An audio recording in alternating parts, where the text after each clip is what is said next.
আমার দেশের মুসলমান নামাজি না, নামাজ পড়ে না।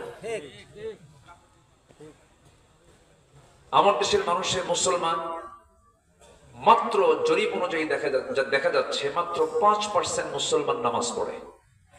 কত পার্সেন্ট বলেন তো? 5%। বাকি 95% মুসলমানের নামাজের খবরই নাই, নামাজ পড়েই না তারা। এমনকি জুমার দিনও পড়ে না। জুমার দিনের গড়ে বেড়েছে দেখা গেছে যে 11%, 11 থেকে 12% মুসল্লি মসজিদে যায়। তাহলে এই যে বিশাল একটা জনগোষ্ঠী মুসলিম, কাফের এবং মুমিনের মাঝে আল ফারকু বাইনাল মুমিন ওয়াল কাফির তারকুস সালাহ। কাফের এবং মুমিনকে চেনার জায়গা হলো কোথায়? নামাজ। সে নামাজ কিন্তু এই জাতি পড়েই না। বলুন তো পার্সেন্টেজ 5% যদি নামাজ পড়ে এটা কি নামাজি বলা চলে? তাহলে আমার দেশকে নামাজি দেশ বলা যায়? বলা যায় না তো। সম্মানিত ভাইয়েরা, এটার কিছু কারণ আছে। কারণটা হলো স্বাধীনতার এই 53-54 বছরে যারাই ক্ষমতায় এসেছেন বহু আইন তারা পাশ করেছেন, কিন্তু জাতিকে জাহান্নাম থেকে বাঁচানোর জন্য যে আইন পাশ করা দরকার এগুলো একটাও তারা করেন নাই। কথা কি বোঝা যায়? কথাগুলো কিন্তু খুব মূল্যবান কথা, একটু মনোযোগ দিতে হবে। যদি নাগরিক তৈরি করার জন্য, যদি শুধু জাহান্নামকে বাঁচানোর জন্য, জাহান্নাম থেকে বাঁচানোর জন্য যদি মুসলমানরা, যদি আমার দেশের নেতারা যদি একটু মাথায় নিতেন তাহলে এটা উল্টে যেত। নামাজি হতো 95% আর বেনামাজি হতো 5%। এটা থাকতেই পারে, এটা কি থাকতেই পারে। কিন্তু এটা কি আমাদের কোনো সাইজ আছে? বলেন তো, আমরা কি মুসলমানের সাইজে আছি? আমরা সাইজই তো নাই। আমরা অনেক কিছু ভাবতেছি, মনে হয় আসবে, অনেক কিছু হবে। এই জাতি ইতিহাসকে খুব দ্রুত ভুলে যায়, জানেন? এটা দোষ। এটা মনে রাখে না। কোথায় আবু সাইদের নাম আর নেয় না কেউ, ভুলে যাবে কয়েকদিন পর। মুগ্ধের নাম ভুলে যাবে। এত বড় স্যাক্রিফাইস, এত বড় কোরবানি এই যুব সমাজ দিল, ছাত্ররা দিল। দেখবেন এক সময় ভুলে গেছে সব। কিন্তু এটাকে মনে রাখার দরকার আমাদের আছে না নাই? বলেন তো, আসতে বলবেন না, আছে না নাই? জীবন দেওয়া কিন্তু সহজ নয়। যত রক্ত লাগে দেব, প্রয়োজনে লোক পাঠাবো, আমি যাবো না। এই লোকই বেশি। এই আগের মাইকিতে ভালো ছিল, এখন কি ফাটা কি দিলেন? আগে তো ভালো ছিল, কেমন যেন একটা আওয়াজ না, একটু ক্লিয়ার করো সম্মানিত ভাইয়েরা। তাহলে হ্যাঁ, এভাবেই থাকুক। বাবা তোমার মাইক খুব ভালো, কিন্তু খুদাখুদি করলে কিন্তু, বেশি খুদালে কিন্তু নষ্ট হয়। সম্মানিত ভাইয়েরা, জীবন দেওয়া এত সহজ নয়। জীবন দিতে গেলে ভিতরে ইখলাস থাকতে হয়। কি থাকতে হয় বলেন তো? ইখলাস থাকতে। যারা জীবনগুলো দিয়েছে না, একটু খোঁজ নিয়ে দেখেন তারা নামাজি ছিল। আলহামদুলিল্লাহ বলবেন না? আমি গিয়েছি আবু সাইদের বাড়িতে গিয়েছি। সে আবু সাইদ আমার আলোচনা শুনেছে। জাফরপাড়া আমি মাহফিল করেছি কয়েকবার। তো তার মাকে, তার বাবাকে জিজ্ঞাসা করলাম যে আমাকে কি সে চিনতো? বলে যে আপনার খুব ভক্ত ছিল, সেটা আপনার আলোচনা শুনেছে। এবং সে তাহাজ্জুদ নামাজ পড়তো, সে 5 ওয়াক্ত নামাজে ছিল। সে মানে হক যাচাই করে মানত, কোনো কিছু যাচাই বাছাই করে সে ইবাদত করত। সম্মানিত ভাইয়েরা, এই জাতির পরিবর্তনে তাদের অবদান অবশ্যই অস্বীকার করার মতো। বলেন, অস্বীকার করার মতো?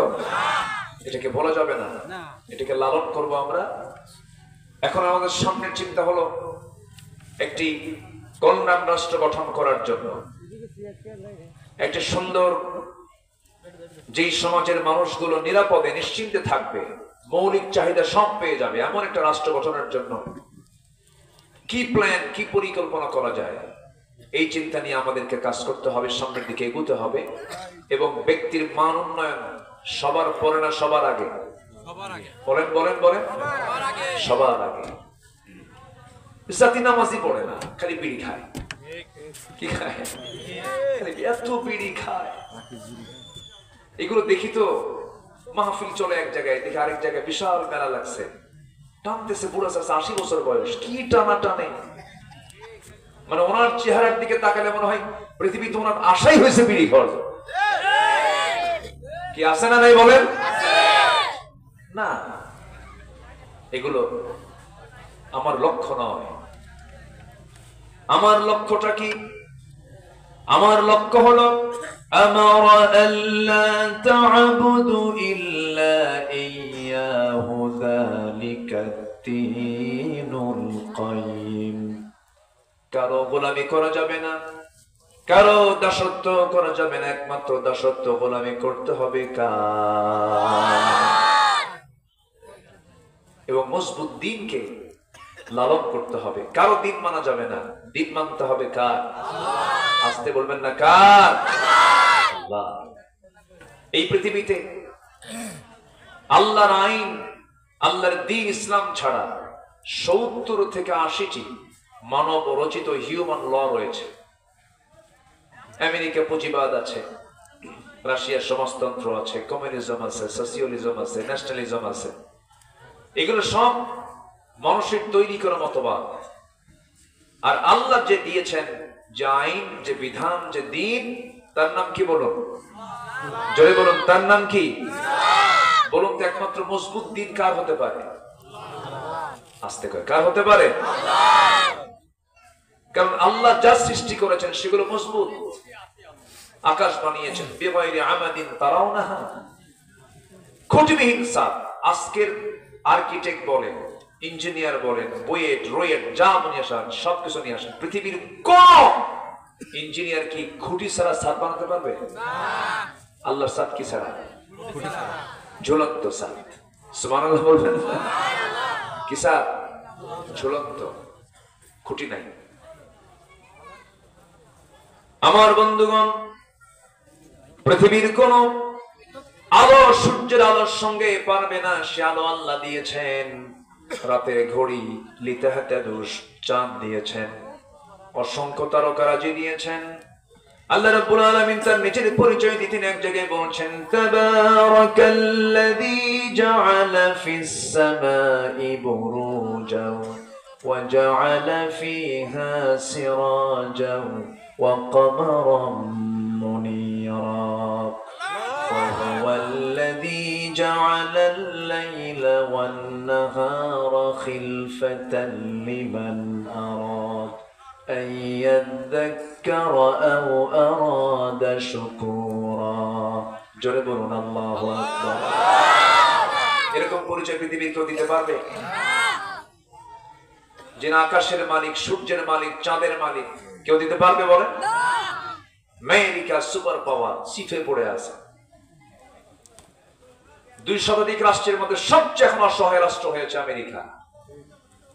লস অ্যাঞ্জেলস, সেই ক্যালিফোর্নিয়ার লস অ্যাঞ্জেলস দাবানলে জ্বলে পড়ে সারখার হয়ে গেছে।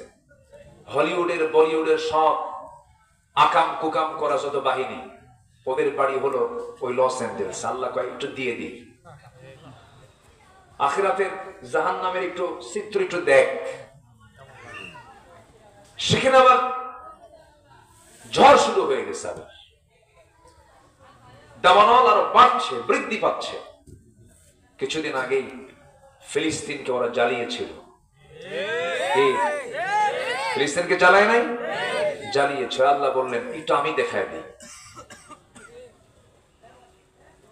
কাশ্মীরকে কিভাবে 2019 সালের শুরুর দিকে কি অত্যাচার গুলো করা হলো, গোটা পৃথিবীর মানবতা সব চুপ, কেউ কোনো কথা বলে না। মানবতার ফেরওয়ালা কিছু আছে, ওরা মানবতার ফেরওয়ালা হচ্ছে দানবতার ফেরওয়ালা। চুপচাপ থাকলো। শুধু একজন কাশ্মীরি নারী একটা দোয়া আমি শুনেছিলাম, বদ্ধ, আল্লাহ আমাদেরকে যারা ঘরের মধ্যে গৃহবন্দী করে রেখেছে, আল্লাহ তুমি তাদেরকে গৃহবন্দী করে রাখো। গোটা পৃথিবী কোভিড-19 সব গৃহবদ্ধ হয়ে গেছে। হয় নাই? হয়েছে। আল্লাহ ছাড় দেন কিন্তু ছেড়ে দেন না। আল্লাহ ধরে ফেলেন, পাকড়াও করে ফেলেন।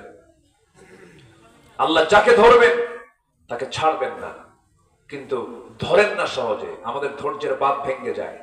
আমার দেশের কত মুরব্বী বলতেন, প্রায় বলতেন, এ না মরা পর্যন্ত পায় নাই। বলতেন না, প্রায় বলতেন এই কথা, মরবে যেদিন সেদিন শান্তি পাওয়া যাবে। আল্লাহ কয় না, তোমাদের চোখের সামনে মেসাল দেব। মেসাল কি দেব? মেসাল। মেসাল আছে না কোরআনে? বহু মেসাল আছে না নাই? আচ্ছা, সবার দৃষ্টান্ত দিয়েছে। চিন্তা করেন, এমন ভাবে গেল সম্মানে না চুরি করিয়া? বলেন বলেন বলেন। যারা পালায় বেড়ায় তারা কি ভালো হয়ে যায় না চুরি করে যায়? গোটাল গোষ্ঠী শুদ্ধ চোর। ইংল্যান্ডে একজন ছিল, ওটাও চোর। রক্ত তো চুরি তো হবে, চুরি তো করবে। যাই হোক, কিছু কথা মনে বেশি বলে ফেলতেছে নাকি? কষ্ট পাচ্ছেন নাকি আপনারা? জ্বালা আছে তো ভিতরে। এই যে ভাইজান দই বাজারের কথা বললেন, আমারে লক্ষ্য করে গুলিও করছে। ওরা কই এখন? আমাকে লক্ষ্য করে গুলি করা হয়েছে, সেক্রেটারিকে ধরে নিয়ে যাওয়া হয়েছে, মঞ্চ আগুন লাগিয়ে দিয়েছে। কি যে একটা বিশ্রী কাণ্ড তারা করেছিল সেদিন। তাদের দলীয় কার্যালয়ের হেড অফিস থেকে সামনেই, ওখান থেকে নির্দেশনাগুলো দিয়েছে। পুলিশদেরকে হামলা, পুলিশরা সহ তারা হামলা করেছিল। এই আচরণগুলো কেন করেছে জানেন? এটার মূল কারণ হলো জাতিকে সুকৌশলে কোরআন থেকে দূরে রাখার জন্য। কারণ জাতি যদি হক বোঝে, জাতি যদি সত্য জানে, কোরআন জানে, ওদের নেতৃত্ব অচল হয়ে যাবে, অচল হয়ে যাবে, অচল হয়ে যাবে। এটার কারণেই তারা এগুলো করেছে। ওদেরও তো একটা লক্ষ্য আছে, তো লক্ষ্য আছে না নাই? সম্মানিত ভাইয়েরা, তাহলে প্রথম যে শুরু করেছে যে সমস্যা আমার দেশে, নামাজি বেশি না বেনামাজি বেশি? নামাজটা পড়ো না কে জানেন? আমার ছেলে আপনার ছেলে, আমার ভাই আপনার ভাই, আমার বউ আপনার বউ, এই তো। তাছাড়া কি অন্য কেউ আছে এখানে? আমরাই তো। নামাজের ব্যাপারে আমাদের কোনো আগ্রহ নাই। আসুন আমরা মূল আলোচনার দিকে চলে যাই। আল্লাহ রাব্বুল আলামিন বান্দার কোন অন্য কোন পাপে যতটুকু না রাগ করেন, তার চাইতে বেশি রাগ করেন হলো নামাজটা ছেড়ে দিলে পরে। নামাজ যদি কোনো বান্দা ছেড়ে দেয়, আল্লাহ পাক খুব রেগে যান, খুব ক্ষেপে যান।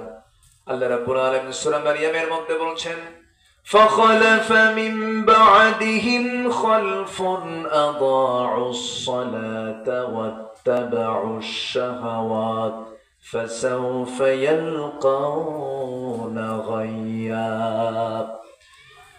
এই দুনিয়াতে যারা দুইটা অপকর্ম করবে, নামাজ যারা ছেড়ে দেবে এবং নফসের যারা দাসত্ব করবে, আল্লাহ রাব্বুল আলামিন বলেছেন অচিরেই তাদেরকে আমি শুধু জাহান্নাম নয়, জাহান্নামের গর্ত, গাই নামক গর্তের মধ্যে আমি তাকে ঢুকায়া ছাড়াবো। নাউযুবিল্লাহ।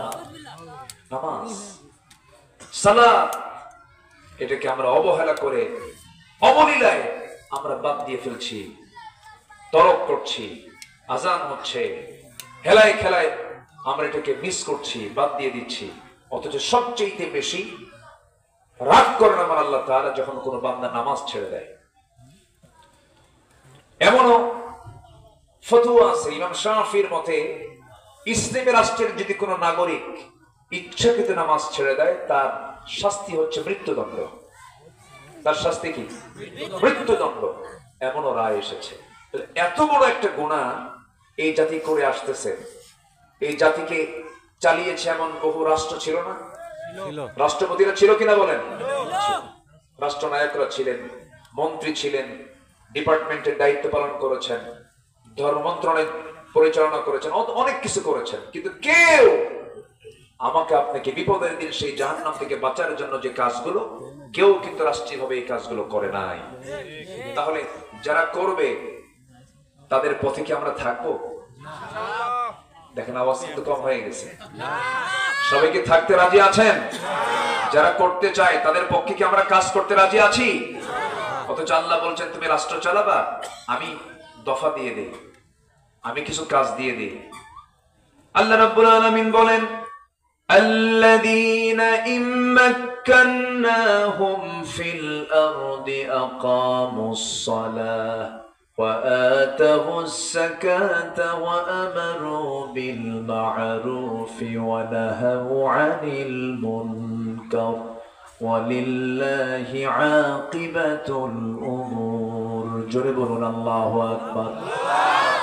এই দুনিয়ার জীবনে আমি যাদেরকে রাজত্ব দেব, ক্ষমতা দেব, পর দেব, তাদের কাজ হলো চারটা।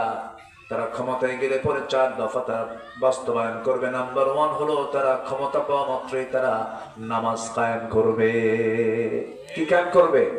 নামাজ। নামাজি পারে ইন্নাস সালাতা তানহা আনিল ফাহশাই ওয়াল মুনকারি ওয়া যিকরুল্লাহি আকবার। নামাজ পারে সকল ফাহিশা থেকে মানুষকে দূরে রাখতে। কিন্তু সেই নামাজি তো নাই, 95% নামাজ পড়ে না। তাহলে ফাহিশা কাজ আছে না নাই? মাহফিলও চলছে এখন, এবার যাত্রা, তারপরে কি বলে আরো কি এগুলো সার্কাস, মেলা, মেলার নামে সেখানে জুয়াবাজি, এগুলো কিন্তু চলছে আমার দেশে, চলতেছে। কিন্তু কিছু কাজ চলতেছে, অপকর্ম আছে না নাই বলেন? যুবকরা তোমরা সাবধান হও, তোমার হাতে আগামীর বাংলাদেশ। যেখানে মাহফিল হবে সেখানে যাত্রা চলতে পারে না। কি আসতে কোন কেন? যেখানে ওয়াজ, যে সমাজে, যে রাষ্ট্রে ওয়াজ মাহফিল হয় সেই জায়গায় যাত্রা, নাটক, থিয়েটার চলতে পারে না। সতর্ক হতে হবে, সজাগ থাকতে হবে। আমার দেশে যারা এরকম ধান্দাবাজি নেতৃত্ব দিতে চান, মাহফিল কমিটির সভাপতি, যাত্রা কমিটির সভাপতি জুতা পেটা করবেন। আসতে কোন কেন? আসতে কোন কেন? এক ব্যক্তি দুই দিকে থাকা মানে কি ওকে মানুষ না মুনাফিক? ও কি বলেন? ও কি? ওর চিন্তা হলো আল্লাহ খুশি থাক, শয়তানও বেজার না হোক। এরকম ধান্দার কিছু লোক আছে না নাই? বলেন তো আছে না নাই? বলেন তো আছে না নাই? যখন তাফসীর মাহফিলের মঞ্চ আসে তখন মনে হয় ওরে বাবা, এর মতো বুজুর্গ লোক দুনিয়াতে নাই। কিছু আয়াত হাদিস মুখস্থ করে, গদবাদা কিছু কথা ফাইন করে বলে। আবার যখন যাত্রায় যায়, মহিলা নাচে, ও হাতের তালি মারে। আছে না নাই? ওই নেতৃত্বগুলো আমরা দেখতে চাই না। বহু সহ্য করেছি, 25 বছর দেখেছি, 16 বছর দেখেছি, 9 বছর দেখেছি, কেয়ারটেকার গুলো দেখেছি, আমরা সব দেখা শেষ। আগামীর দেশ আমরা দেখতে চাই কোরআনের দেশ। সবাইকে দেখতে রাজি আছেন? কারা কারা দেখতে চান কোরআনের দেশ? কারা কারা হাত উঁচু করে দেখেন মুসলমান?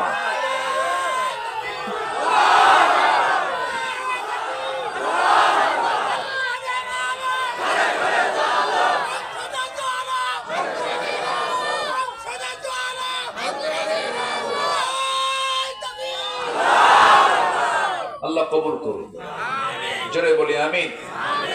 নামাজ না পড়লেও হবে? সমস্যা তো এই জায়গা। নামাজি যে হবে সে কখনো আমানতের খেয়ানত করবে না। ইসলামী দলগুলোর মিছিল কত লম্বা হয়, বিশাল মিছিল, মনে হয় গোটা দেশ এরাই দেখবে। কিন্তু পরিসংখ্যান হলো নামাজি তো নাই। সবাই কি নামাজ পড়তে রাজি আছেন? সবাই কি নামাজ পড়তে রাজি আছেন? জনে বলি ইনশাআল্লাহ।